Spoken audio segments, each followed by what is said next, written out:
Buddy, welcome to the show. There we go. The microphone is on. All right, welcome everybody. Welcome to PTL. Sorry, we had a few technical difficulties there to start the show. That happens from time to time, but I appreciate all you guys joining us. Of course, the PTL Nation. I'll be honest, I'm a little tired today. I did a 4-hour debate with Andrew Wilson last night. I did Pierce Morgan earlier this morning, debating Benny Johnson and Rod Bogoviach, believe it or not. So it was an interesting time, but I don't want my first guest to wait any longer. He's a very busy guy. He's the editor-in-chief over there at Midas Touch, and it's a pleasure to be welcoming Ron Filipowski joining us right now on the program. Ron, sorry to keep you waiting, my friend. How are you? No problem. Doing well. How are you? Doing okay. It's been a busy few days, as you know. I really don't even know where to start, but let's start with something that's maybe a little less troubling, but still interesting. The fact that Epstein and the Epstein files, Steve Bannon, is all over this. It doesn't seem to bother Donald Trump, and he's paying tribute or paid tribute to Steve Bannon earlier today.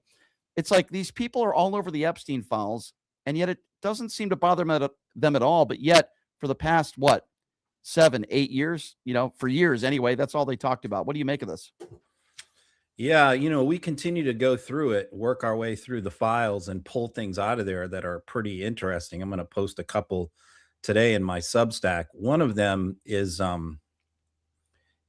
Epstein sending an email to Peter Thiel in 2016 talking about how Trump does not want to disclose his tax returns. That there's apparently embarrassing stuff in there or whatever. Mm-hmm. And he was asking Thiel for a recommendation on what he could tell the Trump people to what excuse he could give them to try and avoid having to disclose his tax returns. And of course, we know he's now suing the U.S. taxpayers over this issue many years later, trying for $10 billion because somebody put out, one of the IRS workers leaked his tax returns. Now, why didn't he not want to put him back? Because they basically showed for years he was paying no taxes. He was using every loophole he could, right, and was paying either zero or like $750 one year. So we know that's why, despite promising to release them for many years, that's why he held them up. But it's kind of interesting, all the stuff that's in there. There's still so much coming out. There's so much that's been redacted that we can't see faces. Of course, all the videos are not available because faces aren't blurred and all that. Most of the videos aren't. So yeah, there's a lot. I mean, MAGA, it's funny. All the people who went to the White House to pick up those binders back in like March, where they were holding them all up for the photo op and stuff, not one of them has posted a single word about the Epstein files since they came out the other day. Yeah, and let's talk about Howard Lutnick. Getting caught in lies, as you correctly pointed out earlier today, with his connections with Jeffrey Epstein. And, it is kind of interesting, right, that these are literally blatant lies on national television. And nobody on the right seems to be talking about this, right, Ron? Yeah. Fox is, this never gets brought up on Fox or Newsmax. Right. Right. They went from talking about Epstein all the time to not talking about it at all now. So the new Barry Weiss, her new health guru that she just hired, is all over the Epstein files.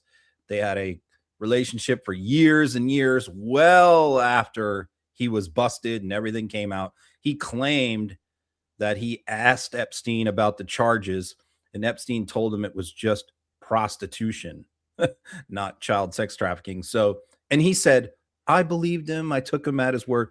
Well, apparently CBS is now terminating their relationship with him after Barry Weiss just hired him. And then you have the case of Lutnick, and Musk. They're all the same. All of these people have said over the past couple of years that they cut ties with Epstein many years ago. As soon as they heard the allegations, they had nothing to do with him. And now what we're finding out is they did continue to have contact with him. They did continue to email him. They did continue to meet up with him well after the allegations were made public. Lutnick was his next door neighbor. And he claimed in a Fox interview a couple months ago that, the first time he was brought into Epstein's home, he was shown the massage table, and what Epstein said about it kind of creeped him out. And he cut all ties with him and had nothing to do with him since 2005. Then Lutnick's all over the Epstein files going all the way up to like 2014.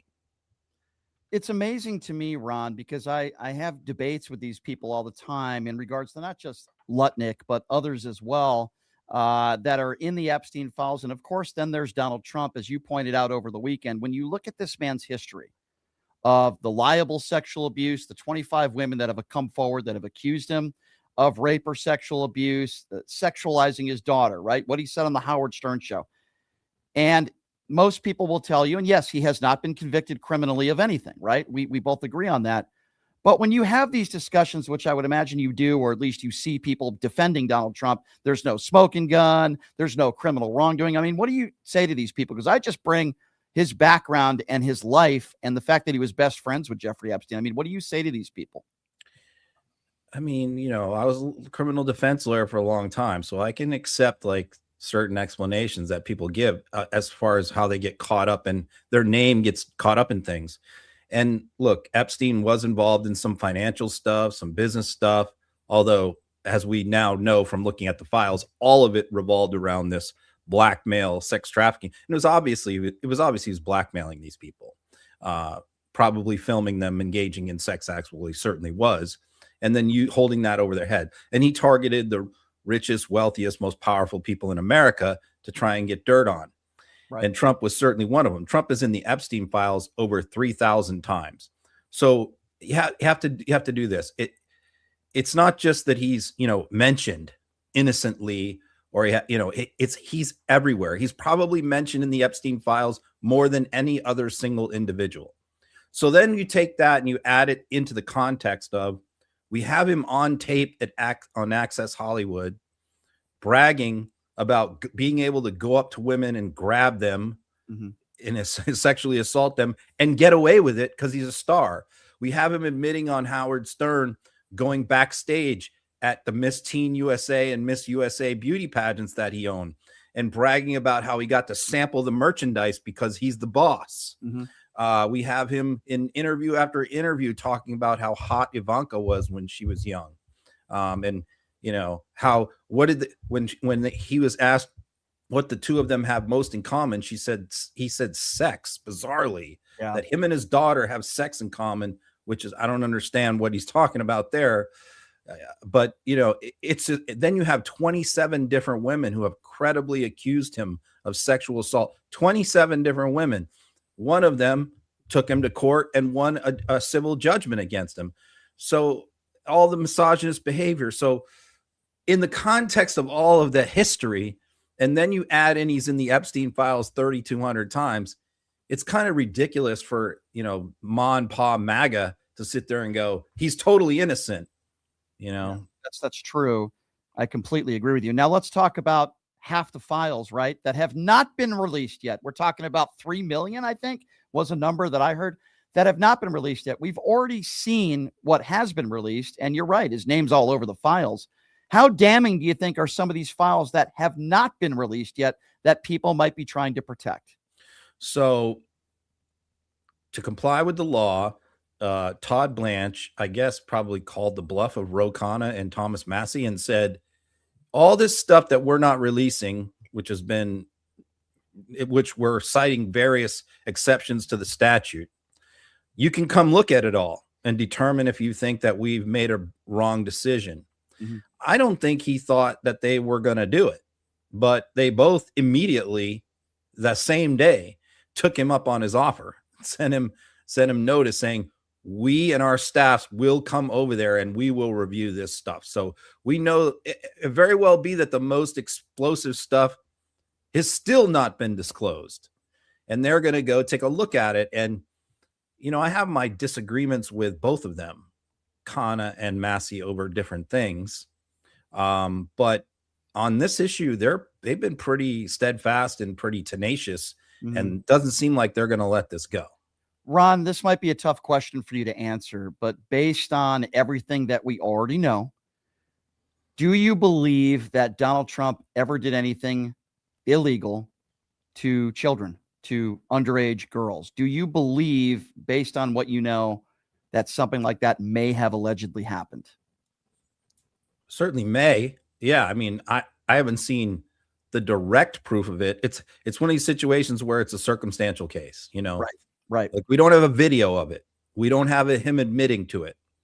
And as far as I know, we don't have a victim who has come forward and, you know, publicly and said, I was a child and he had sex with me. I mean, there's stuff in the files, there's stuff in other places that allude to that, but we don't have like a person that's going on TV saying that for whatever reason. So, right. So there's no direct evidence. So, mm-hmm. But all I can say is, you know, there certainly is a lot of circumstantial evidence to that effect. Sure. Look, that was Epstein's game. I mean, sure, Epstein had teens, you know, people 18, 20, 25. But, you know, throughout the files, you see that Epstein sort of discarded these women when they got to a certain age. He wasn't interested. Yeah. And also you could see in the files repeatedly where like people are saying, hey, I met this girl, she's a model, blah, blah, blah. And he would say, how old is she?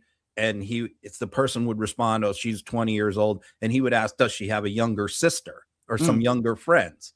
So clearly this was Epstein's game. His main attraction, the main thing that he was attracted to was underage girls. And that's what he was trying to get all of these rich, powerful people blackmail over. Because, I mean, if you set up somebody with a 25-year-old, you don't really have, your blackmail case isn't that strong. So obviously his goal was to get them to commit crimes. Sure. So when you look at the files that have still not been released, Ron, from a legal perspective, right, we know that they are breaking the law right now. They haven't released all the files. When do you think the next batch of files, if at all, will be released? I think, you know, it's going to have to be pulled out of them either through a lawsuit or a congressional subpoena, because Todd Blanche, the deputy AG, has said they're not releasing anything else. So Congress would have to do it. Robert Garcia, who's the ranking Democrat on the Oversight Committee, has vowed, you know, this is far from over. This is the tip of the iceberg. We're going to continue our work. So I think there's more. The thing that they did was one thing that they did was very clever, which is one of the exceptions calls for anything that might be used in a pending investigation or pending case should not be disclosed. Well, at the time that this bill was working its way through Congress, there were no pending cases. Everything was closed. And Bondi had previously announced in March that they were not going to do any additional investigation and that everything was closed. But then once the Khanna-Massie bill was working its way through Congress, Bondi reversed herself and opened up an investigation. And so what I believe that she did is she's not going to arrest anybody, indict anybody. She just opened up an investigation to use that as the excuse as to why many tens of thousands of documents now cannot be released, because she can argue, well, these are part of our pending investigation, so we can't release this stuff. An investigation that wasn't even open until a few months ago. Yeah. I mean, let's hope that Democrats do, and I believe they will, everything they can. You mentioned Garcia and others to get all these files released once and for all. Will it hold anybody to account? Not when Blanche is at the realm, not when the Trump administration is in there, but we'll have to wait and see what happens. If you're just joining us, Ron Filipkowski, editor-in-chief of Midas Touch. Let's talk a little bit, Ron, about Tulsi Gabbard, shall we? And this complaint that was filed by this whistleblower. And there's a lot of, even Blanche speaking, he didn't even know what Gabbard was doing in this facility, this voter facility, and maybe we can get a little bit more into that when asked about it. But talk to me specifically about this whistleblower that was, at least from what I can see, a pretty big explosive complaint. Tell me about this. Yeah, a huge story broke by the Wall Street Journal this morning about the fact that first of all, let me just say, there's always been lots of rumors swirling around Tulsi Gabbard that she's a Russian agent, Russian asset. She never says anything negative about Putin. She has trashed Ukraine, parroted Russian talking points. But that in and of itself is not that unusual for members of the Trump administration. A lot of them do that. Mm-hmm. So that in and of, but there's always been deeper rumors with respect to her. And then when she got put in charge of the director of national intelligence, that caused even more concerns. So apparently a whistleblower back in May filed a complaint with the DNI's Inspector General's office that apparently was so incredibly classified and top secret that they said that they were not sure how to handle it, because whistleblower complaints have to be disclosed to Congress. In this particular case, it would be the House and Senate Intelligence Committees. Only those members would be apprised of what this is about. So what we now know, which we didn't know yesterday, was that the IG's office has been sitting on this for a long, long time. And then the lawyer for the whistleblower in November sent them a letter saying, if you don't do something, if you don't notify Congress, if you don't open up an investigation, I'm gonna do something. I'm gonna say something. I'm gonna file a lawsuit, whatever he's gonna do. And what he was saying is, I really don't want to do that, but this is too important for you guys to continue to bottle this up. Mm-hmm. And so they again did nothing.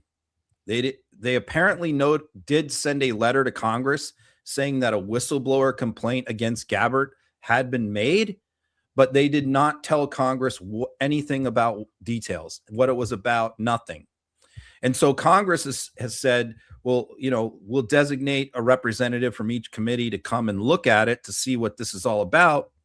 And they're getting stonewalled. So now that apparently what happened most likely is this lawyer went to the Wall Street Journal with it. And now it's out in the public. So now the public knows about it today for the first time. And members of Congress now know about it today for the first time. And hopefully, that's the problem with the Trump administration.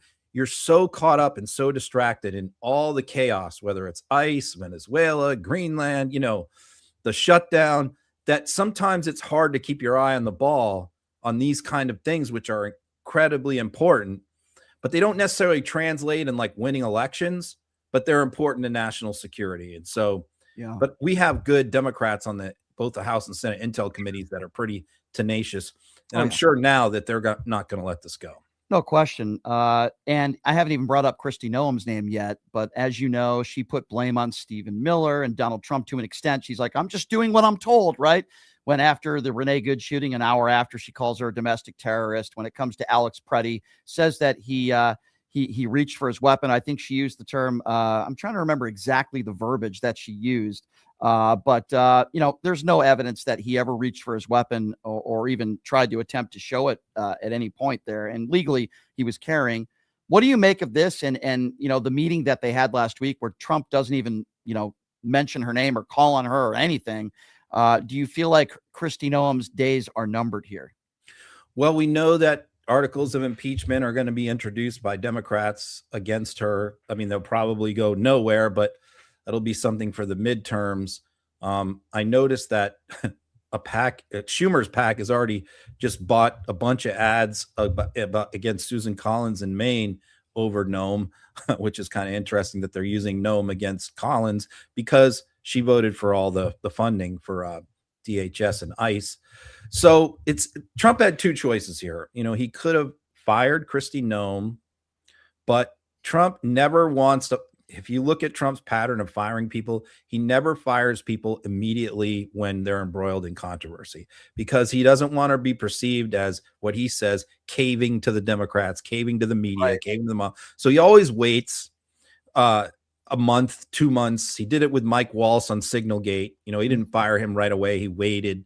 He did it with Billy Long as IRS commissioner. He did it with his FEMA director.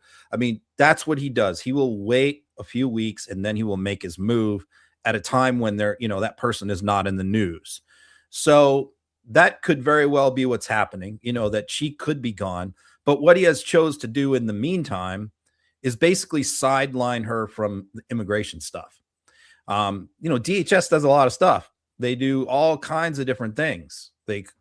She supervised the Coast Guard, supervised FEMA, a million different things. So basically what it looks like is that they have pulled her off the immigration stuff, handed that to Tom Homan, kicked Bovino to the curb to an early retirement. And Homan's going to now be the point person for the deportations.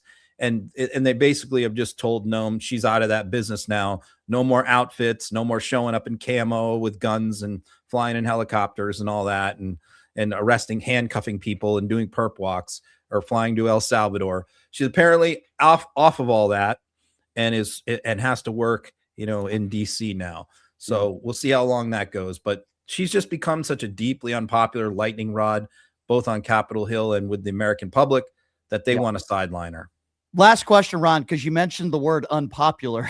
Did you get a chance to read the article about Nancy Mace and all of these former employees that have said some not so nice things about her, and embarrassing is the word that I would use?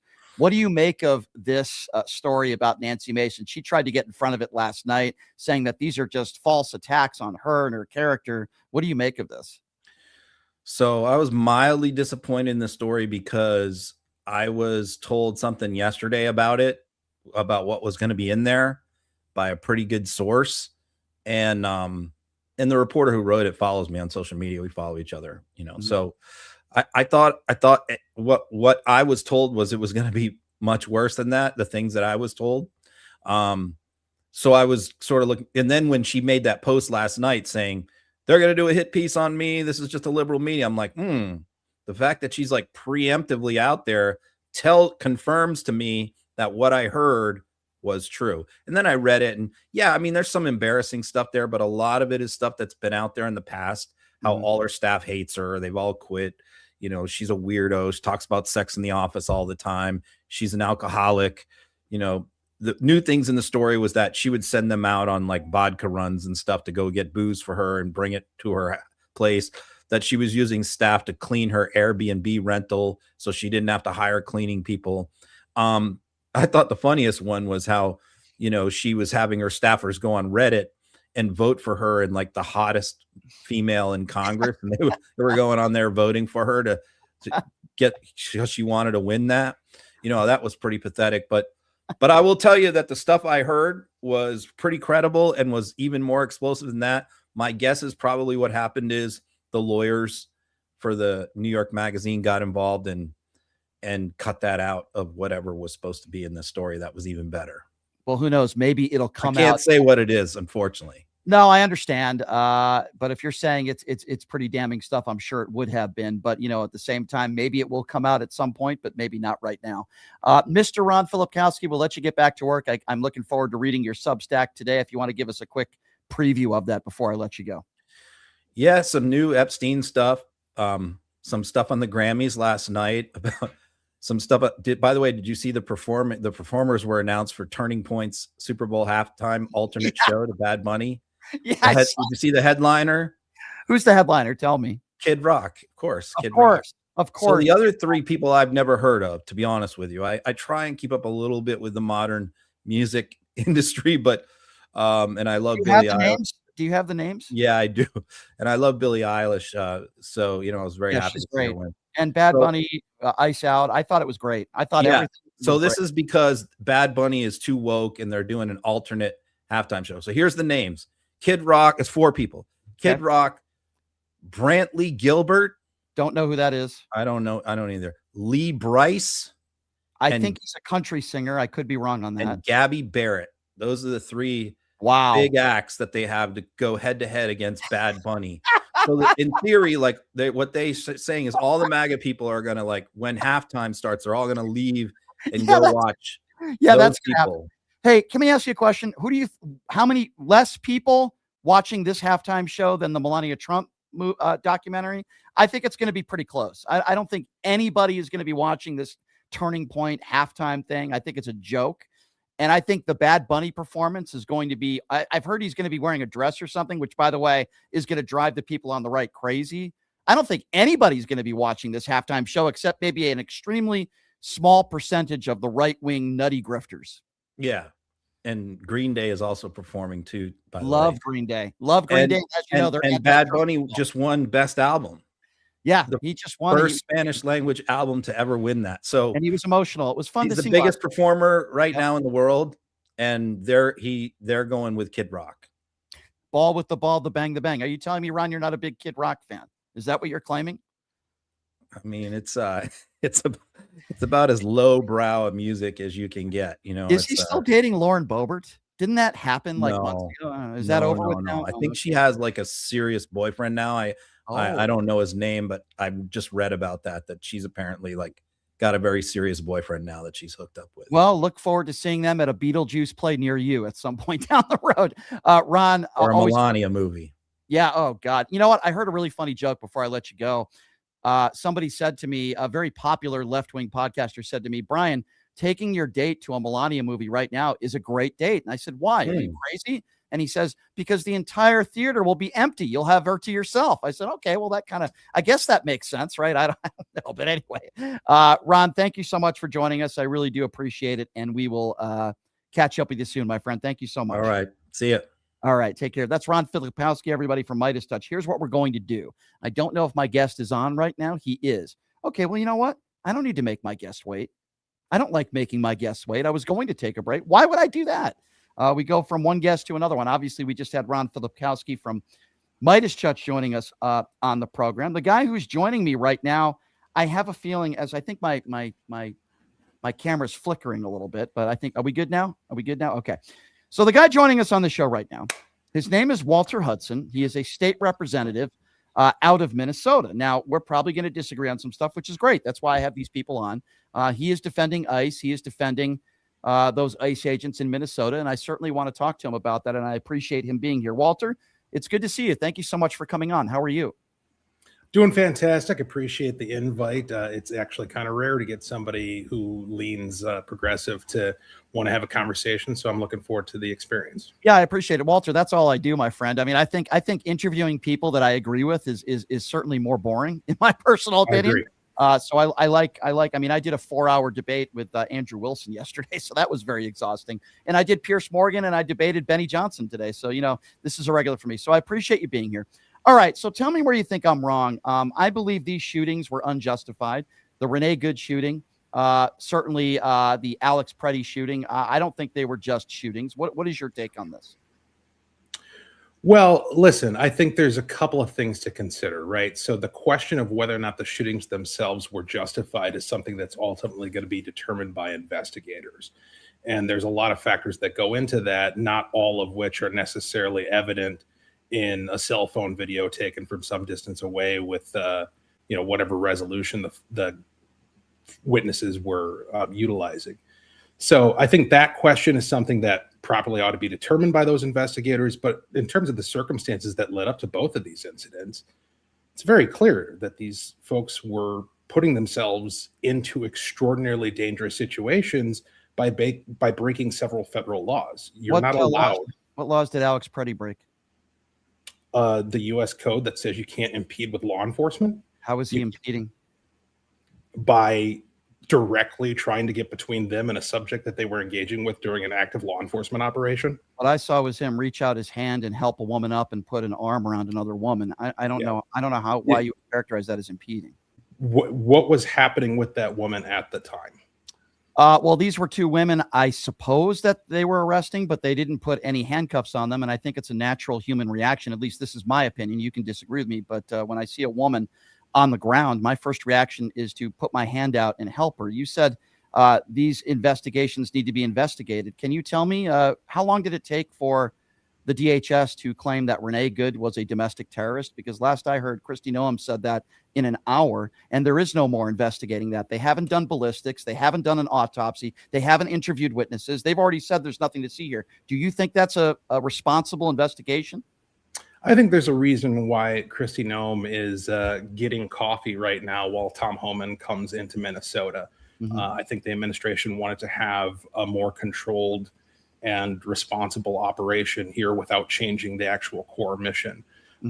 Making conclusions, rushing to conclusions when you don't have the information is something that the right has often criticized the left for doing. And if we're going to be consistent, I think that's a standard that we should. So we agree on that. So Walter, I'm glad to hear you say that, and we agree on that. I guess my concern, going back to Renee Good, is there really wasn't an investigation. As you know, there needs to be weeks, even months, to investigate ballistics and the autopsy. And I know people that were 20 feet away from that shooting. I've talked to them, and they haven't even been questioned by anybody.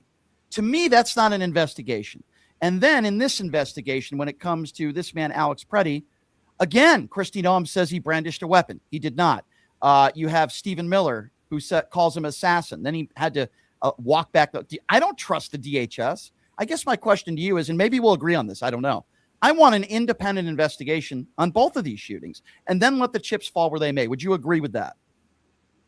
Well, I certainly understand that impulse. I mean, I have a similar doubt over the integrity of any investigation that's overseen by Tim Walz's administration, which is what he's been calling for when he asked the BCA to get involved at the state level, which they have no jurisdiction to do. There has been federal cooperation with state authorities in investigations in the past, but that's entirely optional under the law. And the reason why I don't trust the Tim Walz run Bureau of Criminal Apprehension in this state is because he and the Democrat Party more generally have been openly resentful of and persecuting of law enforcement in our state and federally, and have made it very clear that they don't think immigration enforcement is a legitimate law enforcement operation in defiance of U.S. code.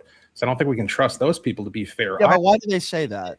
Well, wait, hold on. Let's go back to my original question. Regardless of what you might think of Tim Walz, do you agree with me that there should be an independent investigation where both sides can agree on an independent entity that both agree on to investigate the Renee Good killing and the Alex Preddy killing? Is that fair? Would you agree with something like that? I think it's fair to desire that. I don't think it's required under the law. No, I didn't say it was required. That's not what I'm saying. But when we have Kristi Noem calling Renee Good a domestic terrorist an hour after, and then when we have Stephen Miller and Kristi Noem saying he brandished a weapon, basically lying about what we all saw with our own eyes. You and I can disagree on whether you think he was impeding or not. He certainly didn't deserve to be murdered. That's what I thought it was. And then when you push somebody to the ground seconds after they were pepper sprayed, they're unarmed. We know he was unarmed when they shot and killed him. There needs to be an independent investigation. But you have Bavano and Noem and Miller and all these people making these incendiary comments right after. That's why I want an independent investigation. Right? I'm not saying they have to do that, but in this situation, I certainly believe they should. Well, it kind of reminds me of when we had Tim Walz and Joe Biden and every Democrat under the sun preaching that we needed to have a conviction of Derek Chauvin while the jury was still being selected and while the trial was underway. He was convicted, right? In a court of law, he was proven to be a murderer. Am I wrong on that? No, there's a lot to be questioned regarding how that trial went down, and it's been well documented. You can go watch the Wait, so you don't think Derek Chauvin belongs behind bars? I don't. No, not at all. All right, not to get into the weeds here, but there were 2 autopsies. What did those 2 autopsies find? What was the cause of death? My understanding of the original autopsy is that the cause of death was a fentanyl overdose. No, that's not true. No, I don't have it in front of me. With respect, you're a representative in the state of Minnesota. I'm being respectful here. Yes, you are. Okay, you are putting out false information. With respect, you asked me my opinion. I qualified it as an opinion. I qualified it as a memory, as a recollection. Okay, understood. You got the thing in front of you. I don't. I don't have it in front of me. I know because I covered the case and I talk about it. There were 2 autopsies. They did not say he died from fentanyl. In both of those autopsies, the cause of death was homicide, sir. Unless somebody force feeds you drugs, the cause of death would not be homicide. That was proven, meaning it wasn't the drugs that killed him. It was a knee on his neck for 9 minutes. Now, if you want to disagree with And the knee wasn't on his neck; it was on his shoulder blade on his back, which is consistent with the training that MPD has received. And of course, we had false perjury testimony from multiple officials during that, denying the fact that they trained police exactly to do that maneuver. Okay, it's well documented. Okay, well, again, I just gave you the two autopsies, which you were still informed on, which the cause of death was homicide. That's number one. I respectfully disagree with you when you say that the knee was on the shoulder. We all saw what happened there. We saw an angle from one camera, and conveniently didn't see anything else. And okay, well, that one camera with my own eyes tells me that his knee was on his neck. But here's the bottom line, regardless of whether we agree or disagree, but clearly we disagree on this. Derek Chauvin was convicted in a court of law. He has the right to try to ask for an appeal. But right now, Derek Chauvin is convicted for the death of George Floyd. And you don't think anybody's ever had false convictions? I mean, that's something the left talks about all the time. Of course, I would say that in some cases, there are people that are unjust. Like, for example, the Parkland Five. I'm sure you had the same problem with the Parkland Five when Donald Trump put out a page in the New York Times claiming that they deserve the death penalty. Then when they were exonerated, I didn't hear any apologies from anybody. The point that I'm trying to make is Derek Chauvin has the right to try to appeal, which I believe he's trying to do.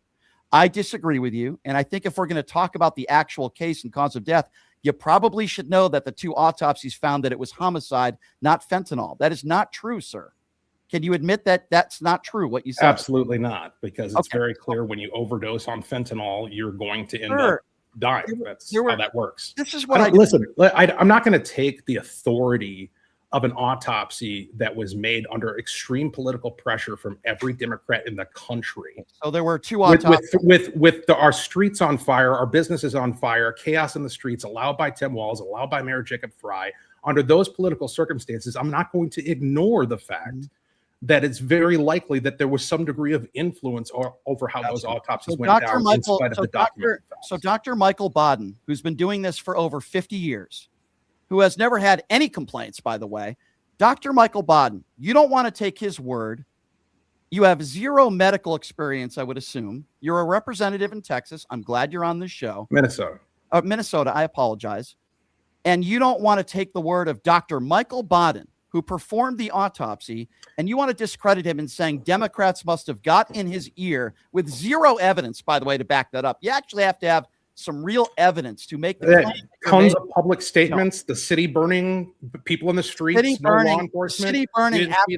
The city burning after he was, and by the way, I wouldn't characterize the entire city of burning, but even if that was true, that has nice. Hold on. But that was nice of them to not burn the whole city. Okay, but even if there were horrible things that happened after, that doesn't defend your argument. We're talking about the autopsy and what happened to George Floyd. If you want to talk about what happened after, okay, fair enough. I don't condone any violence, any destruction of property. Don't get me wrong. I'm sure you had the same complaints on January 6th, right? When Donald Trump called those people hostages and patriots. Did you call out those people with destruction of property and the officers who were beaten with their own batons? I just want to know if you're fair. That's all. I agree. Anybody who burned things up in Minnesota, I don't condone that behavior. Any type of assaults, it's wrong. It's criminal. Hold them to the highest extent of the law. Do you agree with me that those people on January 6th were also not hostages and patriots? Well, if you want to switch the conversation to January 6th, we can. I think it's a deviation from what you originally wanted to talk about. The people and let's talk about consistency. You just told me that because you saw a cell phone video, you know better than the Minneapolis police officer. No, I did not say that. Yes, you did. Yes, you did, because it is documented. Listen, they have the manuals. They have the manuals. We know that technique was trained. And you're telling me, well, I saw a cell phone video, therefore I know better. So if that's the standard, I can say I watched a video and I saw what was clearly behavior that results in you passing away if you engage in it. You're high on fentanyl, you're wrestling with officers, you're passing counterfeit bills, you're resisting arrest, you're asking to be brought out of the car and put on the ground. I mean, he asked to be placed where he was. Listen, we're not gonna engage in selective acknowledgement of facts in order to determine what really happened there. And in terms of you saying, I'm not going by just cell phone footage. I'm going by the two autopsies, which clearly you were not informed on them. And the point I raised about the autopsies is that they are in doubt given the political environment that we have. All right. Well, with no evidence to point that out, by the way. Tons of evidence. Okay, You had people. Where's your evidence that Michael Baden was pressured by Democrats to lie about an autopsy? Because a jury was pressured to convict an innocent man by the president of the United States at the time. Hold on. Let's focus on Michael Baden. Let's do one at a time, because you're claiming that he died of a fentanyl overdose, which is obviously not true, but you're claiming that Michael Baden was pressured by the left. I'm now asking everybody was pressured by the left. The entire city was held hostage by the left. You're an elected official. I'm asking you for evidence to prove what your claim. I can give you the evidence. There's documented public statements by multiple high-level influential elected Democrats. Joe Biden.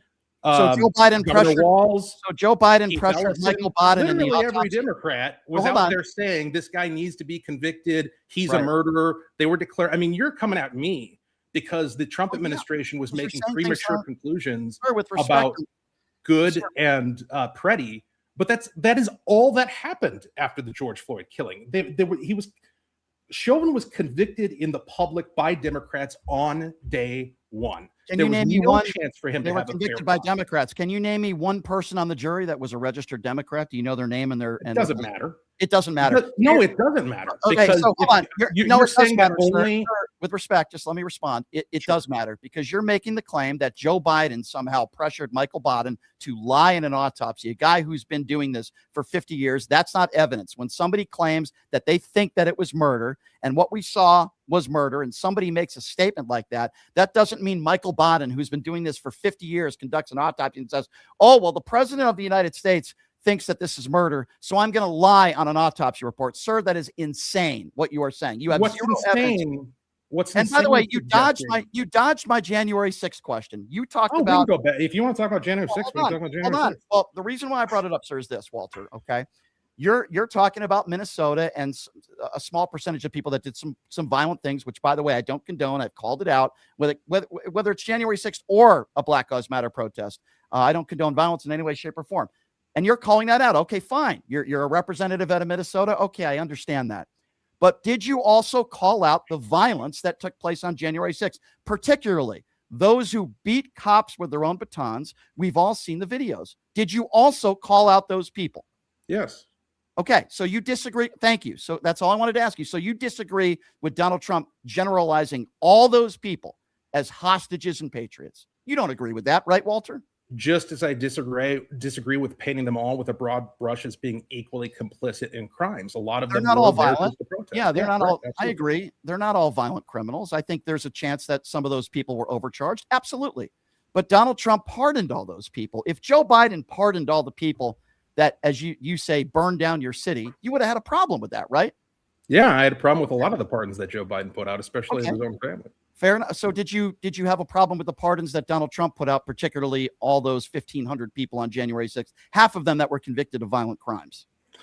If I was in Trump's position, I would not have issued a blanket pardon. I would have gone on a case-by-case basis and reviewed the facts and determined who, in my estimation, had been overcharged and who had not. Mm-hmm. Did you have a problem with it, though? I mean, I didn't really ask you if you were in his position. Did you agree with it, or did you disagree with it? I think it's implicit in what I just said that I don't agree with that process. Okay, so you disagree with, and by the way, I agree with you. I don't like pardons, period, right, Walter? I think that it gives the president way too much power, and I don't agree with it.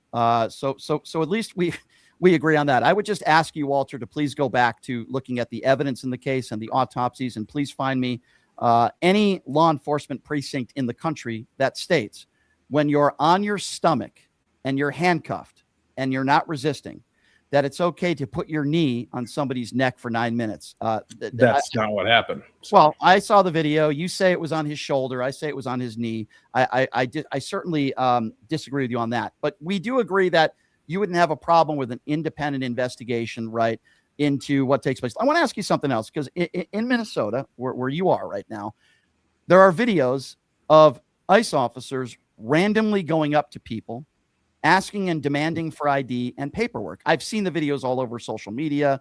They've even been played on right-wing networks. I would imagine you want everyone to have their Fourth Amendment right, and I would assume, and I want to get your answer on this, you're not okay with that, right? I'm a little bit more concerned with the vigilantes who are blocking intersections in Minneapolis right now, doing the exact same thing, and I'll ask somehow you about thinking that. that it's justified. Walter, I'm happy to talk to you about that, but let's just try to do one. I promise I'll get to that with you. Are you okay with ICE agents not using warrants and barging down doors? Are you okay with ICE agents going up to random people? Even the local police chief there said that even some of his officers out of uniform, brown people, are being demanding ID, being harassed, and paperwork. I would assume, and again, I'll get to the other stuff, that you wouldn't be okay with that, right? You're not, as a politician. If the facts could be established that unquestionably Fourth Amendment rights were being violated, then obviously I would have a problem with that. The fact of the matter is I don't trust any of these reports because, again, context matters. And this is happening in a context where we have an active insurrection taking place, an insurgency taking place with militia in the street, well-funded, well-organized, supported by Democrats in our streets. That's a bigger problem. Okay, so who's it funded by? That's for the FBI and the DOJ to figure out. So they've got those investigations open. Okay, so you don't know who it's funded by, but you're just assuming it's being funded. Well, gee, you know, when dozens or hundreds of people show up to a location and they're provided with supplies on the back of a van, somebody's paying for that. Yeah, so that doesn't, okay, so if someone provides somebody water, it doesn't mean that it's a militia and it's being paid for by this large organization. So that's my question to you.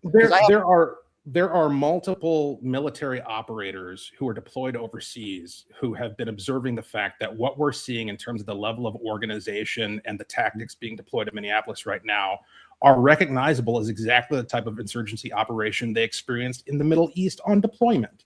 We are dealing with, and you can also just look at what the folks are saying. Look at what the organizations are saying. They're saying that they're going to unarrest people, which is not something that's legal to do. They're saying they're going to kick ICE out of the city, which is not something that's legal to do. You don't get to do that. I just told you, and it's documented. It's not my opinion. They are blocking intersections in violation of the law and pulling people over as citizens without the authority to do so and checking their ID and running their plates. All of this is well established and well documented. It's more absurd to assume. What do you mean that they're not being funded? What do you mean it's well established and well documented when you can't name me one person that is funding this? That's the opposite. Okay, so the entire case is based upon my ability to cite someone who's funding it, as opposed to deferring to the multiple reports of FBI investigations, statement by Kash Patel, statement by federal officials saying they're investigating this and that it is being funded. Yeah, Kash Patel, that's a good source. But let's go back to what you just said. You said that it was being paid, and these are paid protesters. Yes. In order for that to be true, you don't just make a claim. You have to tell me, where is your evidence to prove that? You just said it's well documented. Give me one name of one person that you know. I don't have to, and I'm not going to play that stupid game because your premise is nonsense. It's not nonsense. It's not true unless I personally can give you a name. Do your own research. Okay, look up all of the reporting that has taken place. Take a look at the official statements from the FBI. So a blatant what reporting where? I'm not Google. You can figure that out on your own. You're a representative from Minnesota making that doesn't require me to be omniscient. No, it requires me to have eyes and acknowledge what I see. Well, just because you have eyes clearly doesn't mean that you can make an assumption that people are getting paid with no evidence to back it up. For example, if I said that you were a sexual predator, which, by the way, I would never do because I don't have any evidence to prove that. But if I did say that, which I wouldn't, you would say, Brian, you have no evidence. Where's your proof that I'm a sexual predator? And then if the FBI said they were investigating me, and then if I responded, by the way, just because the FBI is investigating something doesn't mean that it's true. It's called an investigation. And then if I responded by saying, well, so you just said, well, hold up. Under that premise, you said Renee Good was murdered. You said Alex Preddy was murdered. So, yes. That hasn't been established. No, nobody's been convicted for that. You're right. Investigations haven't happened. You yourself said we need to have an independent investigation. Correct. So you can come to conclusions without knowing for certain. You can assume, but I can't. Why is that? Here's the difference. Sure. Here's the difference. First of all, I've called for an independent investigation. It's not happening in the Renee Good case. You haven't criticized the Trump administration for that. It ain't happening. There is no investigation. It's done. There's also not going to be an independent investigation into Alex Preddy. The DHS has already made their decision, even though they claim there's an open investigation. We'll see where the chips fall there. But when I look at those videos, I can actually give you protocol, starting with Jonathan Ross. When she said to him, I'm not mad at you, dude. He has a cell phone in one hand. He walks to the back of the vehicle. Then he walks to the front of the vehicle. 99 out of 100 people that are either in law enforcement or former law enforcement would tell you that is not proper protocol. There were multiple shots that were fired on the side of the vehicle, not defense shots. We could also talk about de-escalation techniques. When you go up to a vehicle and you say, get the F out, that's not de-escalation. Officer Ross had the opportunity after she said, I'm not mad at you, ma'am. My name is blah, blah, blah, blah, blah. Here's what we're going to need you to do. You're blocking the road. We're going to need you to get out of the vehicle. If you don't, we're going to arrest you. Then after the shooting, let's talk about that. He checks to take a look at her, doesn't check her pulse, doesn't do any life-saving techniques when we've learned that her heart was still beating for 8 minutes. He walks casually to his vehicle and says, call 911. And he also breaks protocol by leaving the scene of the crime. So I have a number of documented things that they have done, those officers, that were not proper protocol and training. When you make a claim that these protesters are being funded, all I simply ask you, and it's not a game, I'm simply asking you, okay, please tell me, sir, you're a representative out of Minnesota. You're not just some regular guy off the street. Where is your evidence that they are being paid? And all you tell me is, well, the FBI is investigating. You sound like a clown when you say that, with respect. Yeah, no, that's not how any of this works. I mean, what you're doing is you're pretending to not understand how institutions function.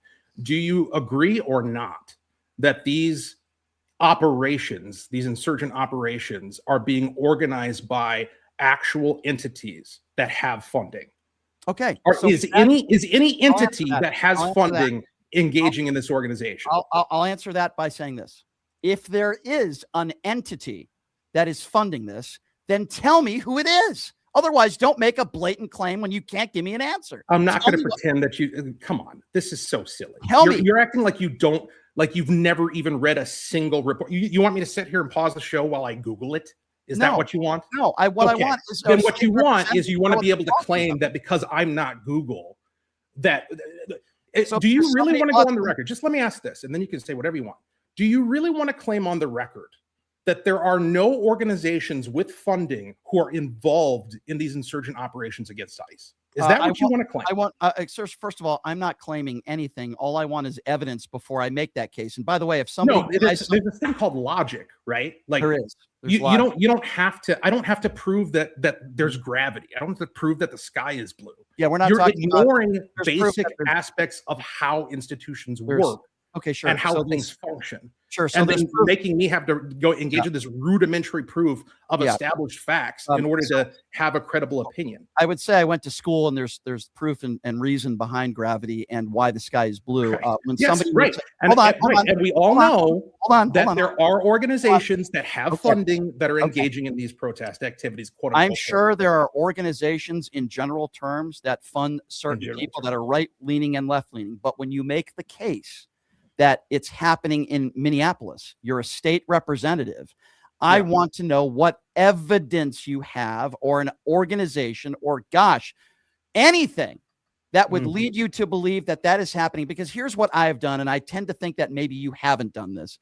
I've interviewed a number of people that have peacefully protested in Minneapolis.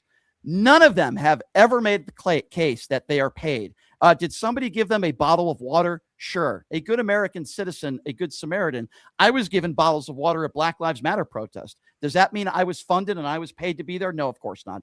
All I want, sir, and I don't think what I'm asking is unreasonable, a little bit of evidence to make your case that you think these protesters are being paid. And it goes to the bigger picture. I've never defended anybody who throws things at officers, and I know you wouldn't either, or any type of violence. But on this flip side of it, I also don't want ICE officers acting like thugs, wearing scarves, protecting their identity, and arresting people and not using warrants to do so, and harassing people and taking away their Fourth Amendment rights. And I am shocked that you haven't seen any of these videos. So on one side, if I talk to you about a YouTube video that I saw of a woman who was driving and she's pulled over for no reason, and they demand her ID, or walking down the street, demanding her ID and paperwork, you think that there's context and you want, well, geez, we need more to the story than that. When she does these interviews, she was never arrested, by the way, and she was demanded ID and paperwork. But yet you could come on this show and make a claim,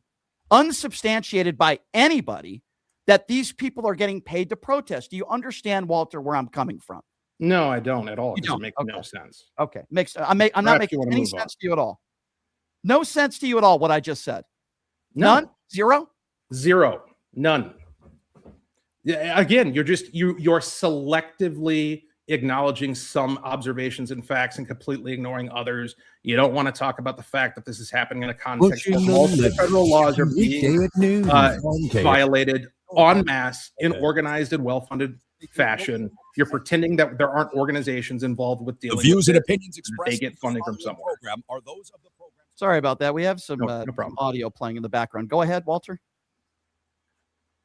Oh, What sorry. I thought we went to a break or something. No. That audio. I'm sorry. We had some technical issues. Go ahead. Sure. Sorry, you were interrupted. Go ahead. I'm just saying, like, if we're gonna acknowledge facts and observations, we need to acknowledge all of them, not just selectively pick out. What am I not overtake. acknowledging? That's a fact. Help me understand.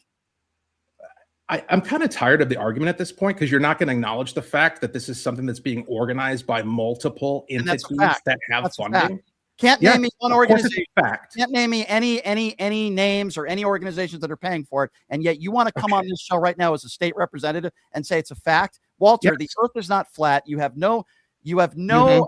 evidence. All to this back is organic. That's your claim. All this is just people taking time out of I'm their not the one Sunday. Walter, I'm not the one that's making the claim. You're the one that's Oh my God. claiming that they're being paid, and Right. you have no evidence to back it up. None, Yeah. zero. Let me ask you a Yeah. question about evidence. Who won the 2020 election? Who won a free and fair election in 2000? Oh my God. No, I'm not interested in going down that rabbit hole. You You've don't. already I wonder diverted to why. January 6th. You've diverted to No. 2020. Because I'm Wait, do you want trying to talk about what's prove- happening in my state, or do you want to because talk I'm- about because I'm trying to prove that- 5-year-old, 6-year-old issues? I'm trying to prove that you are not a fact-based person making a Right. Yeah. claim. You're going after my That's what I'm trying to person prove. rather than talking about the facts. You're focusing on my personality in order to No, discredit this me, is not rather personality. than acknowledging the reality of what's happening. I in want my to state, know, and I'm not going to play along with that. I now. want to know that if you're a consistent person, because you have no facts, you claim it's a fact that people are getting paid in these Minneapolis protests. No, I'm claiming it's a fact that this operation is well funded and organized by By multiple who? organizations. But what local organization? Tell me. I'm not going to continue to play that stupid game. Seriously. All right, fine. Like, Okay, you're the one who's going to end up having to answer for the fact that you're claiming that's not true. No. See, to the contrary. Are you kidding me? If it's proven in a court of law, Oh, of course. or That has somebody- to be proven in a or court of somebody- law, but you just or laid somebody- out your analysis of all the protocol violations made by ICE well, yeah, agents. okay. You So somehow know that. sure, You've and come to here's that how I know that. conclusion. And here's You how don't I need know a that, court of Walter. law to figure that out. Sure. So here's I'm the how I- one who's held so to here's that. how I high know that, standard. Walter. You're down here. Okay, so make the argument for me where it's proper protocol for an officer to walk behind and stand in front of a vehicle. Am I wrong on that, Walter? I'm not interested in that. You're I'm not interested in the fact. I'm interested in the fact that you have folks who have been asked and encouraged by elected officials to commit multiple federal crimes to Name me impede law one, enforcement. name me one Democrat elected official that has told people to commit crimes. Name me one. Oh my Lord! Name me one. Not the Jacob Lord. Fry. Jacob, I'll give you What did Jacob he say? Fry, What right? did he say? What did Jacob he Fry, who has characterized what's happening in his streets No, what did he as say? neighbors protecting neighbors from ICE. Yeah. You What did he can't say to tell do people to that. break the law? You don't have the ability. You don't have the legal right Okay, to so first of protect all, anybody okay, from a law enforcement operation. telling somebody that you want somebody to protect another human being is not telling somebody, as you just mischaracterized once again, breaking the law. So I'm going to Yes, ask it you is. again. No, Because it's not. No, it's because not. the object of what they're being protected against matters. If you're protecting them against law enforcement, Yeah, that means he you're didn't say that. impeding a law enforcement say that. operation, which He is a didn't say crime that. under U.S. Hey, code. Walter, to be That is fair, objectively true. Walter, to be fair, Frey did not say that to protect your neighbor against law enforcement. He never said that. He said protect your neighbors. That Who's can he? be a number- Okay, all right. So we're just going to ignore the context. No. of what he would write. No. I'm giving We're you just going to the ignore the actual- context. No, you're putting words in his mouth, and you're No, saying I'm that they're- not. I'm acknowledging the openly- context of what So he meant protecting in your the- neighbor. what he So was saying. if I said I hope everybody protects their neighbors, you would say that I'm telling people to commit crimes. If you were specifically referencing an ongoing commission of federal crimes with interference in law enforcement, Yeah. he was specifically talking about He didn't the say people who are taking to the street to impede law enforcement Not say that. operations. He didn't There's say that. no other context in which those He never words said make that. sense. He How never can you said that. protect That's somebody your from ICE that's without your interfering with their that's operation? your interpretation, which That's I not think an interpretation. That's 100%. logic. That's He did reason. not- That's objectivity. Okay. the guy who's talking to me about logic and reason is saying George Floyd died of a fentanyl overdose. But let's get back to the Right. to the 'Cause comment. that's the logical outcome No, of a fentanyl overdose. Wrong. The logical outcome Weird are that. the two. The logical outcome are the two autopsies that were conducted Yeah, and right. the two conclusions. But you know more than Dr. Michael Bodden. Yeah, you're very logical, sir. Let's go back to Frey. You can say protect your neighbor, which could mean a number of different things. You're interpreting it that way. You just said that Democrats, you Protect openly them from what? Like, what neighbors are we talking about? What Sure, neighbors do you sure, think he was talking Sure, about? I can give you my interpretation, which I think is a little Sure. bit more logical than your interpretation. And by the way, Please. Frey has never condoned violence. Frey has never said you should impede law enforcement. So that is also a lie, and you're a state representative, and you should be ashamed of yourself for misconstruing what Frey and lying about what Frey said. When I hear people say protect your neighbors, that could mean take care of one another. That could mean I'm sure that's what he was if talking you're about. peacefully protesting, that could mean take care of one another, give people water, help people if they're in need. How's that going to protect them? How's that I'm going to sorry, protect them from ICE? What? How's that going to protect them from ICE? Well, there's a Giving lot of them people water. that are using their First Amendment rights and peacefully protesting. And when you Really? say protect your neighbor, that can mean a number of different things. When I think you might be the only. How is peacefully protesting going to protect them well, from law what, enforcement operations? okay. Well, are you aware of what took place? And there was some violence, but are you aware of what took place during the civil rights movement? Did you think that protest was for nothing? All those people. We're not talking about the civil rights movement. Oh, no, we're talking about active protest. violation of federal law happening right now in the streets. It's not a of my city. violation of federal law if you're peacefully protesting, holding up a sign, or blowing whistles. That's true. So that's true. So, but my question is, how is peacefully holding up a sign going to protect a immigrant from law enforcement, federal law enforcement? What's that going to do? So there's a lot of different ways you can protect your neighbors, and it doesn't mean it would be done by violence or impeding law enforcement. Calling it out, protesting. And I'm going to tell you something. If we didn't have all the peaceful protesters in Minneapolis right now that were doing what they were doing, I'm not quite sure they will have withdrawn 2,000 ICE officers, if not for the pushback. I don't condone violence in any way, shape, or form, but the overwhelming majority of people that have been protesting there for weeks have not been committing crimes. And I'm shocked to you're painting the picture that all these people out there, they're paid protesters, they're agitators. That's not what I said. Now you're the one putting words in my mouth. Well, tell me then, what percentage of people you think are committing crimes? Doesn't matter. There's crimes being committed, and the people who are committing them are not being held accountable. They're not. And the organizations that are funding it and organizing it are not being held accountable. That is the larger problem. There you go with the unsubstantiated claims. You just said that Democrats are telling people to break the law. You failed with Frey. Can you give me another name of somebody that made a statement on the record condoning violence or impeding law enforcement? Can you give me another example? Absolutely. Tim Walz said that ICE isn't law enforcement, which is insane because enforcement's literally in their name. And they're enforcing federal law. There is a difference between ICE agents and local police officers. So that's your statement. That's not what he said. So he said ICE isn't law enforcement. Stop calling them law enforcement. That's what he said. Right, because they're not local police officers. That's not what he said. And they're not. He delegitimized their operation. So hold on. Saying ICE is not law enforcement is condoning violence of attacks. Absolutely, because the implication is you don't have to abide by their authority. The implication is you can do whatever you want. I completely disagree with you. If that's your example, well, look at the outcome. If that's judge it by the results. Judge it by the results. That's right. Did you say that? Currently, you as a peaceful citizen and resident of Minneapolis can't get through certain intersections without being accosted by vigilantes. That's the result. I'm sorry. What? What did you just say? What? You pretending to not hear the words coming out of my mouth? No, I heard what you said, and so it's happening on all these blocks in Minneapolis where people are blocking. Now, look at how you amend that. Look at how you edit it. Tell me. Say something that I didn't say. I'm not editing anything.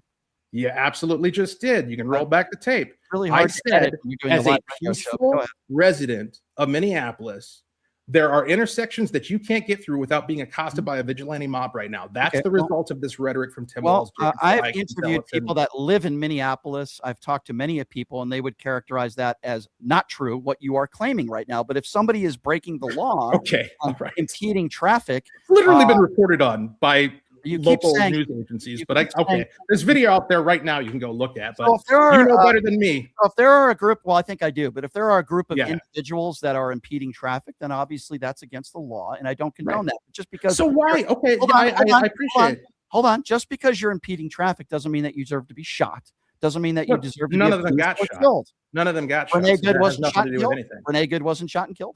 Renee Good was, but that has nothing to do with what I'm talking about. Oh, and well, Renee Good did a lot more than just impede traffic. Oh, what did she do? Tell me. She impeded a federal law enforcement operation Which by has not engaging been in an proven. illegal blockade, parking her car perpendicular on a city street, which is illegal. She was given a lawful command to exit her vehicle. She did not comply. Then she put her vehicle into gear, which is the worst possible move you could make when you've just been lawfully ordered to get out of your vehicle. And then she rammed her car into an agent. And that doesn't condone deadly force. And it certainly doesn't condone what happened to her and the way she was treated and shot in the face several times. So if somebody rams a car into you, that's the officer. Okay, so let's talk about. So the officer was rammed into. Can you please explain to me how he remained on his feet, had his cell phone in one hand, and there's no record of him going to the hospital when the Trump administration claims that he had internal bleeding from 2 unnamed sources? Can you please explain to me what his injuries were and where's the evidence that he was injured?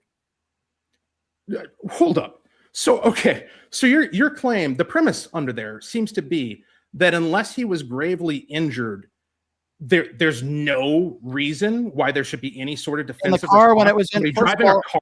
You said he was rammed. You said he was rammed into. He was rammed into. I disagree with your assessment. Number 2, they lied about his internal bleeding. There's no evidence of him going to any hospital. In fact, the next day, the Daily Mail took pictures of him outside of home, walking just fine, moving some of his stuff. He's now a millionaire. Do you understand that? He's a millionaire from the donations that he has received with no full-on investigation into what happened.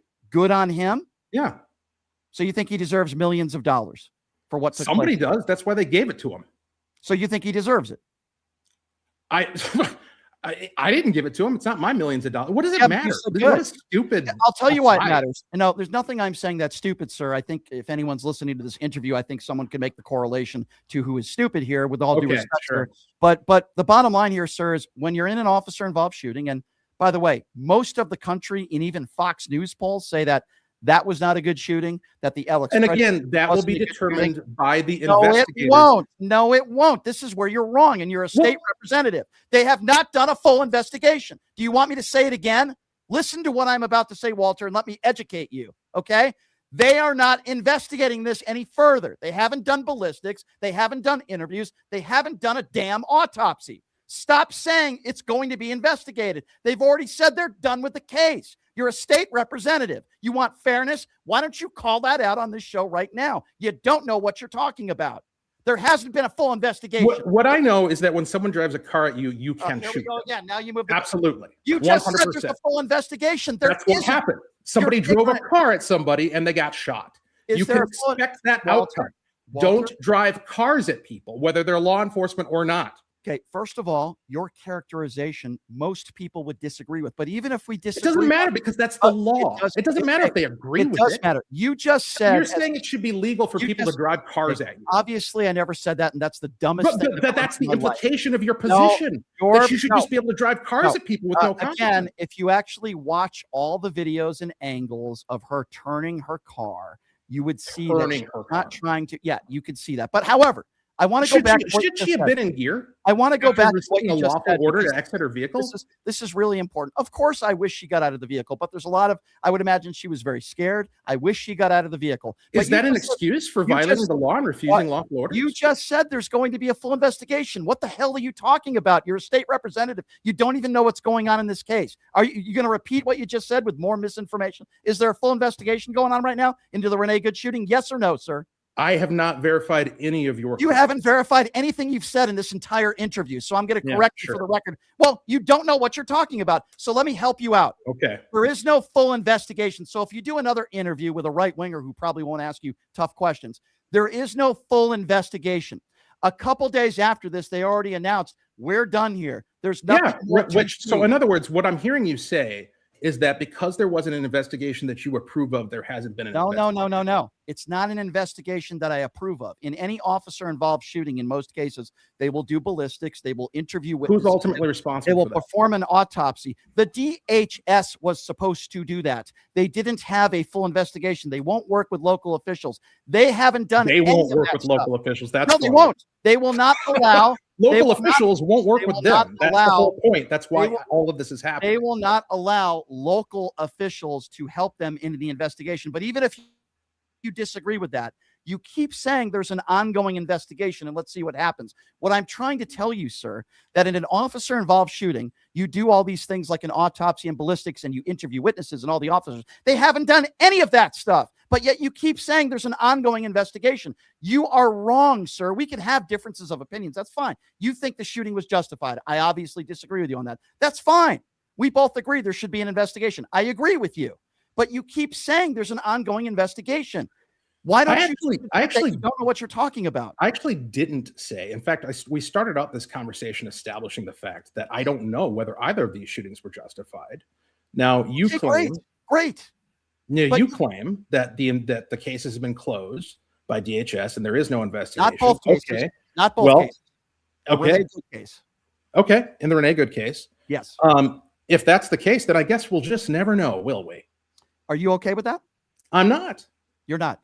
So will you? If what you're saying is true. It is. But Walter, I don't know why you said that. That's the part that frustrates me. Because the reason why is because the determination of good shoot, bad shoot is not something that state legislators or commentators make. It's something that investigators make. And so for anyone to say definitively this was a bad shoot, this was a murder, which you've said, or to claim that it was a good shoot, unquestionably, nobody can question it. Both sides of that claim are wrong. Or at the very least, unsubstantiated. Okay. But the difference being I'm a radio talk show host who has an opinion, and Kristi Noem is leading the DHS, and Stephen Miller has a very high position in the Trump administration. Donald Trump is the president of the United States, and they all have said, literally, hours after the Renee Good shooting, they called her a domestic terrorist. After the Alex Preddy shooting, it was Kristi Noem that said he reached for his weapon. He had a weapon, that he went for, that he brandished it. That's the word that I was looking for. It's all factually inaccurate. So different standards. I don't know that it is. So with Renee Good, you have somebody who was part of an organization where their stated goal was to commit federal crimes. There you go with the organization claim again. With a city street. Okay. What's that? There you go again with she was part of an organization with no evidence to back up that claim. But Kristi Noem said that he was brandishing a weapon. So Ice Watch isn't a thing? I'm sorry? Ice Watch isn't a thing? But wait a second. I'm talking about Kristi Noem and Alex Preddy right now. Kristi Noem is the person who said that he brandished a weapon. Can you at least admit on the air right now that he's not an assassin and he did not brandish a weapon? Can we at least agree on that? Well, I certainly don't think he was an assassin. I have no idea whether he brandished a weapon. I know that under Minnesota state law, when you carry a weapon with a permit to carry, you have a higher obligation to avoid conflict at all costs, not to charge headlong into fights with federal law enforcement. Hold on. Alex Preddy, he charged at an officer? Is that what you just said? No, he inserted himself into a law enforcement operation for the purpose of impeding it. That's not a good idea to do under any circumstances, especially while armed. So based on the video I saw, I would agree to disagree with you on that. But does that mean that he deserved to be shot unarmed? This isn't a case of deserved or didn't deserve. This is a question of shot unarmed. Right? Do you think lethal force was the right thing to do on an unarmed man who was on the street? Again, how could I possibly know that when I wasn't there? And all we've seen is distant fuzzy video. Distant fuzzy video with a bunch of guys in the way, a bunch of hands going every different direction, and everybody in their armchair quarterbacking stance seems to think that they know specifically everything that was happened, everything that was said, every interaction. I saw what happened in the video. We all saw but the video is a piece of evidence. It's not the whole story. No, I agree with you. It's a piece of evidence. It's not the whole story. Based on the video that you saw, do you think this was a justified shooting? I'm not going to come to that determination. You're not going to come to that determination, but you're totally okay as characterize these people as getting paid working for organizations. You're totally fine with that. I never said they were individually getting paid. What I said is that these operations are well funded and organized by entities who are coordinating for the explicit purpose of violating federal law. Okay, and the entity, you can't give us any information on who the entity is Ice or where Watch. it's coming from. There's one. Okay. Ice Watch. Well, again, there's no evidence that Ice Watch. No evidence. Oh, okay. Yeah. See, this is the game we're going to keep. Ice Watch. So Ice Watch. I can give you 10 different names, and you'd be like, "Oh, that's not a real thing. That's not a real thing. That doesn't exist." So your claim is that an organization called Ice Watch is paying people to protest in Minneapolis? No, I never made that claim. Okay, so why mention Ice Watch then?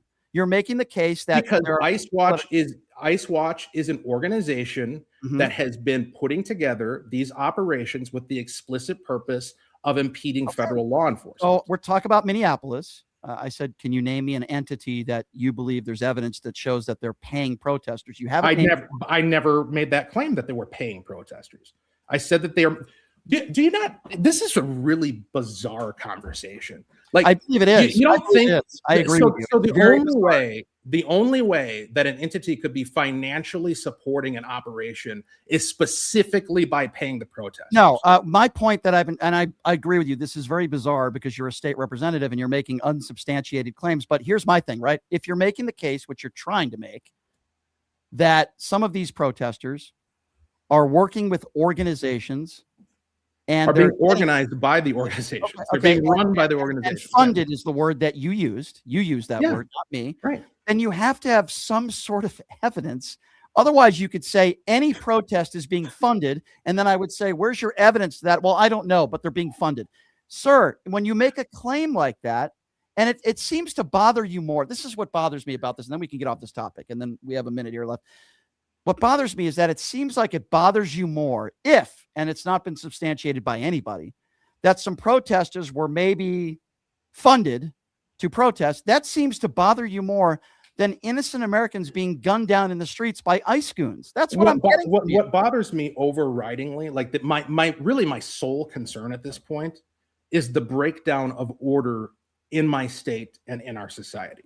Order must be maintained in order to have peace. Peace is the only condition in which we can have liberty. When you have people in positions of influence providing rhetoric that seems to legitimize going out there to commit federal crimes, and then you have organizations which do have funds that are expending those funds in order to organize federal crimes, that is a breakdown of order. Again, we have blockades in the street of Minneapolis right now, and the police, you'd be proud of them. The Minneapolis police, they engage with exactly the sort of de-escalation techniques you seem to suggest are appropriate, which is walking up to them and politely asking them to not commit crimes. When they refused, the cops got back in their cars and drove away. Wonderful. So that again, is a disordered society that I don't want to live in. A blockade in, well, I'll tell you what I don't want to live in. I don't want to live in a Gestapo society where a law enforcement in any category are demanding ID or paperwork with no reasonable or ticket. That's what they're doing in Minneapolis right now. Random citizens on the street demanding IDs, running license plates. How is it Gestapo? Do you not understand? Actual authorities are doing it, but not Gestapo when random vigilantes are doing it. Do you not understand the difference between a public servant that is working for the government and a regular everyday American citizen? Yes, I do. One has authority, the other doesn't. Okay, but what are the a FOIA request? Do you even know what that is? Yes. Okay, what is it? It's a request for information that Right. So can you ask for that same request for a regular American everyday citizen, or does it have to be a government official? Are you suggesting that regular everyday citizens have the authority to set up blockades and demand? Let's not move. Hold on. That's what's happening, though. Hold on. I promise you I'll answer your question. Okay, but let's just focus on this right now. I talked about a FOIA request. Okay. You had mentioned we talked about IDing, and then you compared regular citizens asking for ID, and you have a problem with that. The point that I was while they're detaining people, while they're blockading the street. Sir, I was trying to explain to you there is a difference between demanding ID as a public servant and a citizen opening up a FOIA request, which you're clearly allowed to do if you work for the government. You're allowed to put in the request, and in most cases than not, they will give you that officer's name, ID number, etc. Do you not understand that if you're a public servant and a government employee, we have the right to open up a FOIA request? You can't do that for a regular everyday citizen. Can you differentiate the distance and the difference? How is that relevant? How is that remotely relevant? Because we're talking about Gestapo. We're talking about government officials, in this case, ICE officers, that are going up to random people with accents and brown people, taking away their Fourth Amendment rights, asking them for paperwork, which is illegal. So you seem to be making the case. This is again truly bizarre, because you seem to be making the case that, which I would agree with, that we actually have the tools to contend with abuses of authority and abuses of power from actual public servants. We don't have that ability to check vigilantes on the street blockading and demanding IDs and checking. Yeah, it's called enforcing the law, but that's not happening. That's my whole point. Okay, so and that's a conscientious policy decision from Mayor Jacob Fry and Governor Tim Walz. Again, there are all sorts of different reasons why law enforcement decide to arrest or not arrest in certain situations to lower the temperature. I'm not working for them. Why is it their responsibility to lower the temperature rather than enforce the law? It seems to me, and you can tell me if I'm wrong, it seems to me, based on you talking about this, that you're more upset at some people that might be blocking a street in Minneapolis than people that are getting their Fourth Amendment rights taken away from them and some that are getting murdered in the street. That's what it sounds to me. Again, you've come to the conclusion that there's murder when there's no such finding has been made. It's amazing. Because there hasn't been a full investigation. Because there hasn't been a full investigation. Right. But in spite, even accepting everything that you've said, the premise of everything that you've said, it's still, by your own standard, inappropriate to conclude that these people were murdered. If it's not been established, I mean, you told me earlier, it hasn't been proven in a court of law, therefore it can't be real. I want an independent investigation. I believe it was murder, but I want an independent investigation. Right. Okay. Thank you for clarifying that. I don't believe it was murder because that has not been established. And the context was you have a law enforcement operation where they have the authority to engage it under U.S. law, under U.S. code, and they're dealing with people actively trying to impede that operation. Had they not broken the law, they would still be alive today. So you're just to move on before we go, Walter, and I appreciate your time. Absolutely. You're a supporter of Donald Trump. Is a fair assessment? You voted for him. Is that okay? Fair. You've talked about order, right? You've used that term multiple times, and then you talk about it has to be proven in a court of law. Okay, fine. Is Donald Trump a 34-count felon? Yeah, I mean, after they contrived felonies out of misdemeanors in a legal theory that's never been used before and is completely novel, sure, you could technically say that. Is he a liable sexual abuser? I'm not going to speak to that. I don't know. Okay, so I'll speak to it. I know you don't want to speak to it, but I will for you, Walter. He was found to be a liable sexual abuser. E. Jean Carroll. It was proven a jury of his peers found him to be a liable sexual abuser. Is Donald Trump all over the Epstein files? Let's talk about order. Is he all over the Epstein files, Walter? I have no knowledge of whether you have no. Hold on. You're a representative in politics who has no responsibility to investigate the Epstein files and the state representative. I didn't say you did. I haven't investigated the Epstein files either. But he's named over 3,200 times in the Epstein files. In what capacity? And you mean to tell me right now? What capacity? Didn't say it was criminal. I just exactly. Doesn't that matter? Okay, hold on. A little bit. The question wasn't whether he was criminally charged or convicted. The question I asked you was, are you aware that he is in the Epstein files? And your response to me was, I don't know. What is a serious conversation? What is the relevance of that to literally anything we've been talking about? Sure. So you said you like order. You said that you want order. Do you think it's order when we kidnap a president in another country and try to steal his oil? Is that order, Walter? Is it order when you threaten military force against Greenland, then walk it back and then do it again? Tell me, is that order when we throw out the red carpet for Vladimir Putin? By the way, the war hasn't ended, right? He said it was going to end in 24 hours. Is all this stuff order, Walter? I guess that's my question. Well, I mean, we don't have enough time to talk about any of those subjects. I thought we don't. But what I will say is this. What is definitely not order is refusal of state and local authorities to work with lawful enforcement operations and encouraging people to go out into the streets and commit federal crimes and put themselves in danger. So you're not going to respond to any of the questions that I just asked you. If Donald Trump doesn't say the election was stolen, does January 6th happen? Yes or no? I'm not going to play these stupid games. You're not going to play this. I'm not doing dumb gotcha yes or no BS. It's not dumb. Just say no. Why can't you? This has been an incredible. I appreciate the fact that you invited me on and that you've allowed me to get more than two sentences out. That's fantastic. But I don't play this game where I allow people to shift topics and change the premise and apply double standards. That's all that's happened throughout this entire conversation. I haven't provided any double standards, and quite frankly, I am shocked that you are an elected. In one instance, we need a court decision. In another instance, we don't. You are an elected official in Minnesota, and you said that George Floyd died of a fentanyl overdose, which, with respect, sir, makes you a right-wing buffoon. So don't criticize the way. So please don't criticize the way that I interview you. Please don't criticize what I do. You are an elected official in Minnesota, and you said that George Floyd died of a fentanyl overdose. And I think that's embarrassing, sir, quite frankly. It's embarrassing. And I don't know your opinion. Well, yeah, I am, but the difference being is that you're an elected official. You keep why do you keep bringing that up?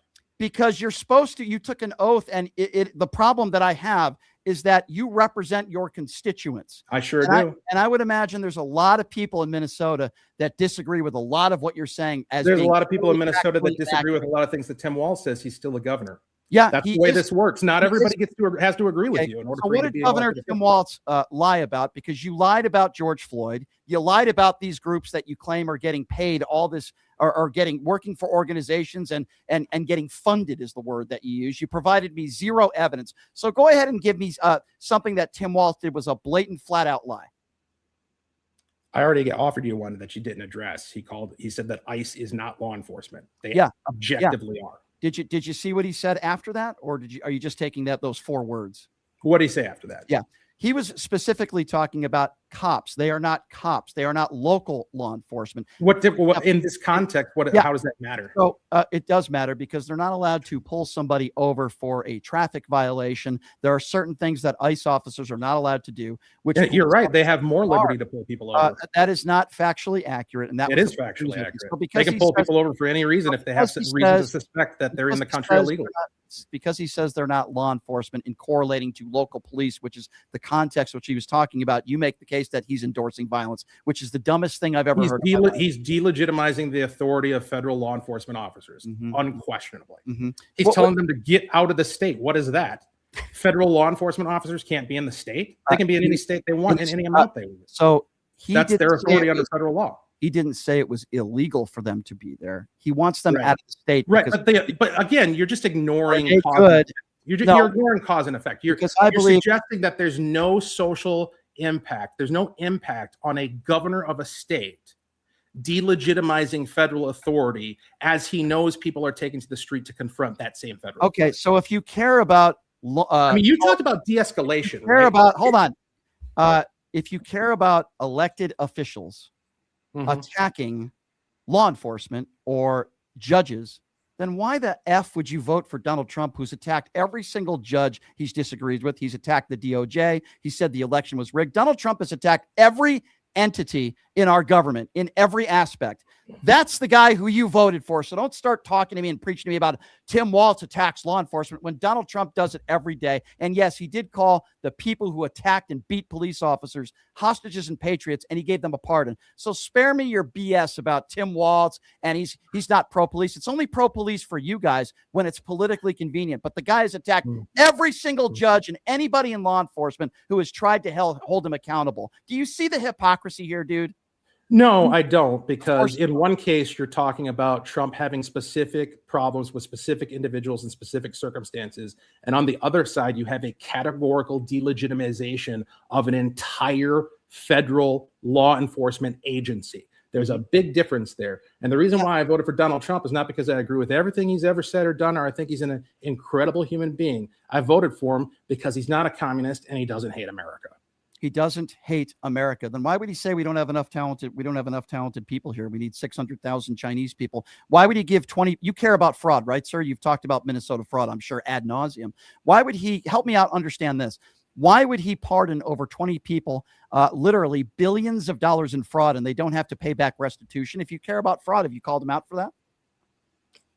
I have not looked into it at all, so I don't. Of course you have. So you have not looked into it. Every single time I ask you a question that would hopefully hold Donald Trump accountable, whether it be fraud or his attacks on the DOJ, you don't know. I'm going to look into it. You sound like Mike Johnson. Well, let me help you out, sir. Over 20 people he has pardoned.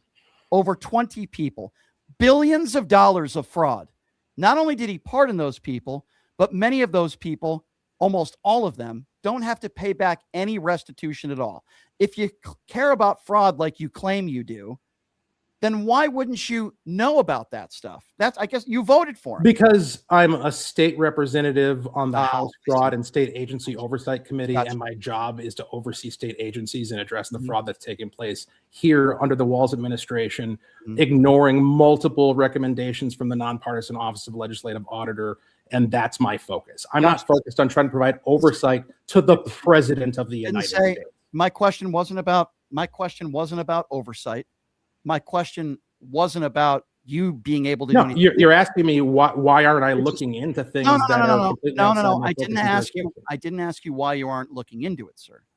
I asked you if you were okay. You asked me to come to an opinion without you, having. you seem to not even be aware of what I'm talking about, which I find mesmerizing. Since I'm sure you. No, I'm aware of the claims. I'm saying I haven't evaluated them.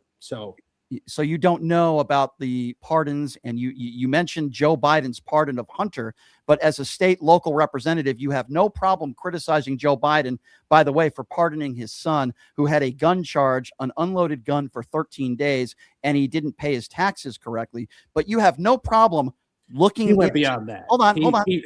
But you have no problem talking about Hunter Biden. I'm sure you've also talked about his laptop. You have no problem talking about Hunter Biden, but when it comes to the guy who you voted for, who has pardoned over 20 people, billions of dollars of fraud, and they don't have to pay back any restitution, all of a sudden your defense is, well, I'm a state representative and that's not my focus. No, because you're a coward and you won't answer my question. That's what it is. No, I did answer your question. You asked me. You don't know anything about it. You don't know anything about it, but you want to talk about Hunter Biden's pardon. Do you realize how ridiculous? Because I do know something about that. Oh, I bet you do. I bet you know all about Hunter Biden's laptop. You know all about Joe Biden's pardons of Hunter Biden. So it's amazing. This is another theme. This has been another persistent theme of this conversation.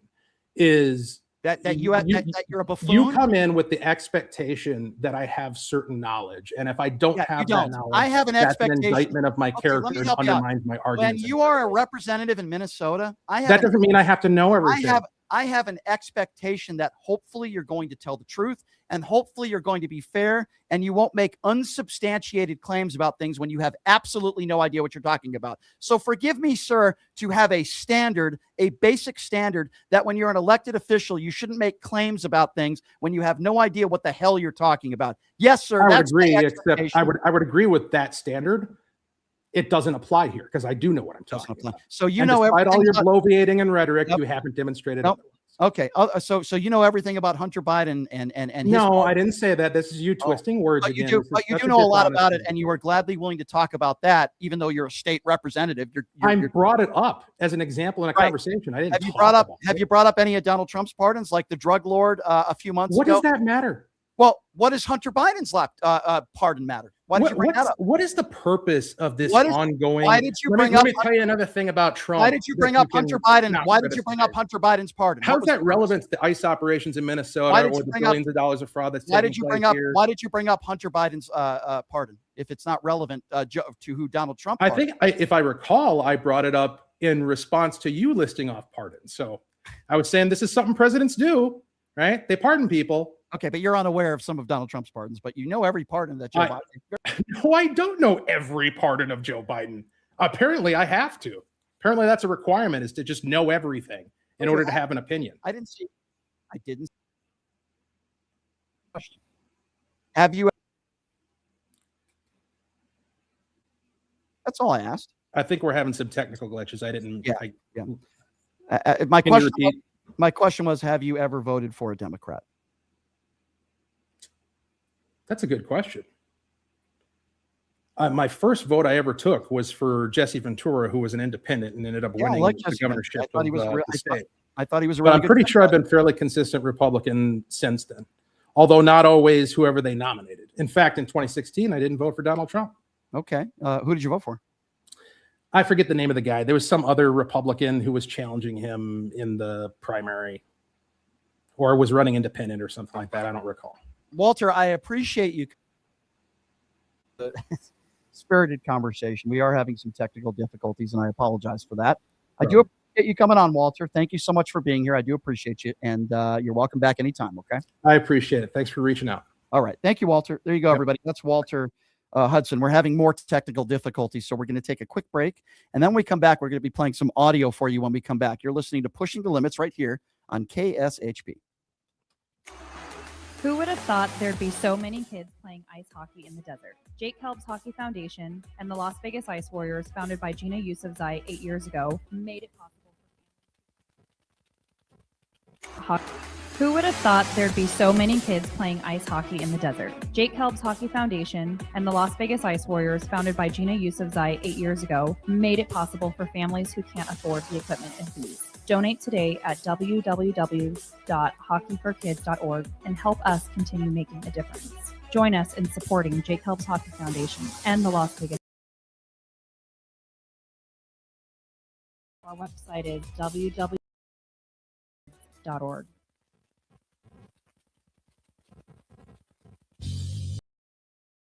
Struggling to find a pizza place that reminds you of Brooklyn, that true blue New York style pie?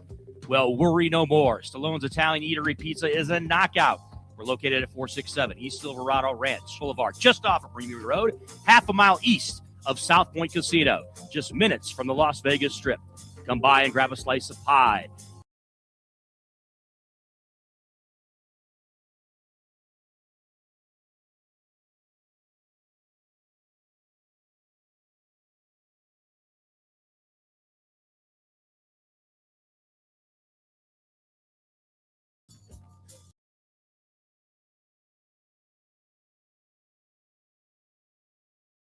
To be making way more money, feel way hotter in your body, and having way more fun. Hi, I'm Nicole Mitchell, and I'm a life coach. I help you get hotter and richer. If that is what you're looking for, you can find me at NicoleMitchell.com. My name, Nicole, is with a K, NicoleMitchell.com. You can reach out to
Walter Hudson, a state representative who made so many unsubstantiated claims. I don't even know where to begin, but that'll be interesting to post that on social media. Wow.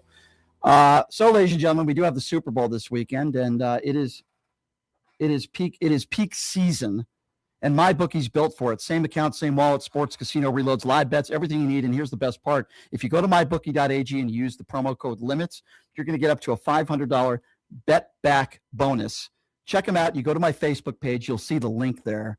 And you go to my Facebook page, the Pushing the Limits Facebook fan page, and you'll see that link. Mybookie.ag. Check them out, and we're so proud to be partnering with them. All right, as I try to regain my composure after talking to a state representative that is an absolute idiot. I'm sorry, he is, and I will not be inviting him back because I don't mind, disagreements and difference of opinion, but when you make unsubstantiated claims about somebody, it's insane. Let's try to have a little bit of fun now, okay? As we play some clips for you. So as you know, Melania has a new film out. And this film has not done extremely well. Jeff Bezos paid her $40 million. They put a boatload of money, upwards of close to $100 million into this film. I want you to listen to how Fox News and Kayleigh McEnany are describing this horrific documentary about Melania Trump. Have a listen to this.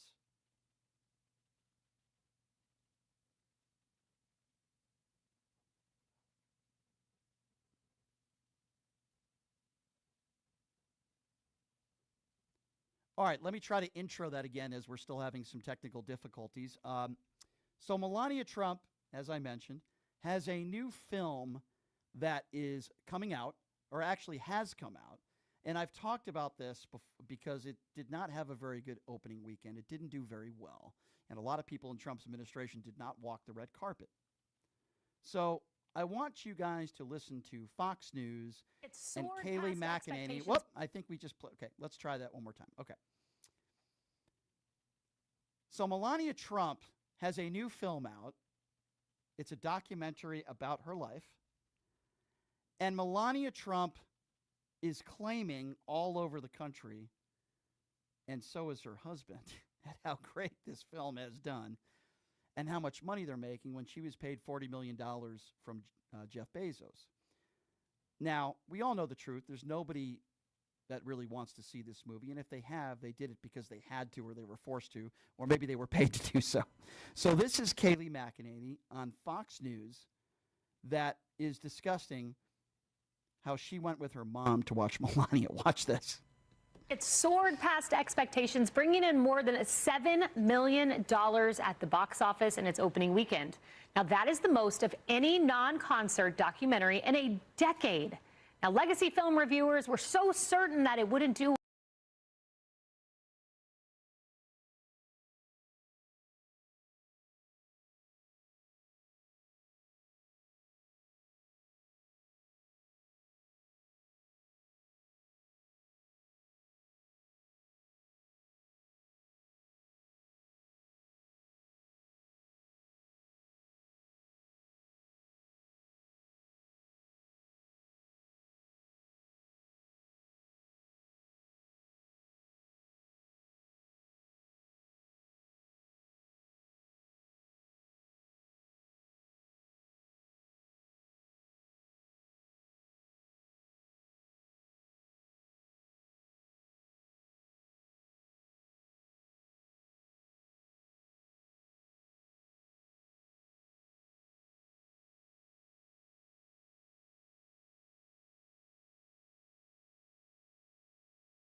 We're not savage, we're not animals, we're not aliens, we are humans and we are Americans.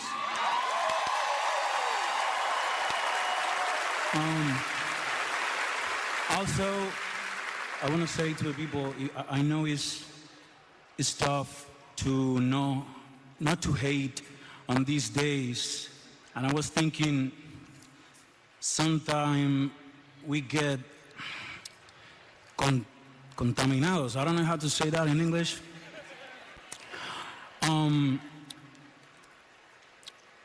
The hate get more powerful with more hate.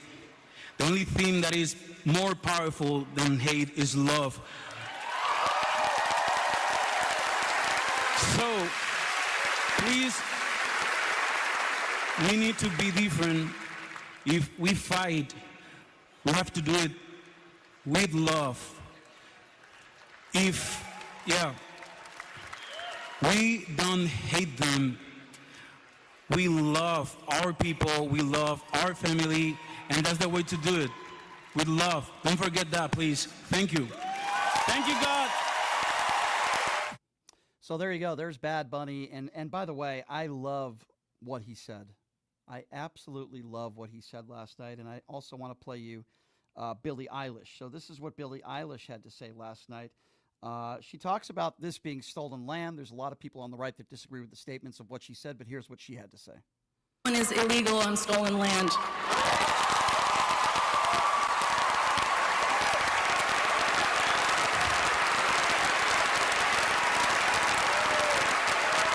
And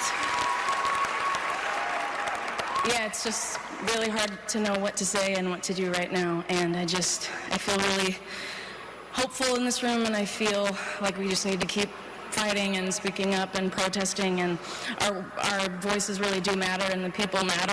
And so there you go. So there's Billie Eilish, and I actually agree with what she said. And you know, some people could argue the stolen land comment, but here's the bottom line: Bad Bunny, Billie Eilish, two extremely talented musicians, and they're on the right side of history. And I think that's what's more important than anything, quite frankly, ladies and gentlemen. I really, truly appreciate that. Programming note for you. Brooklyn Dad Defiant will be joining us on the program tomorrow. So please stay tuned for that. We'll do our best to take care of all the audio difficulties that we had today, and we'll be back at it tomorrow.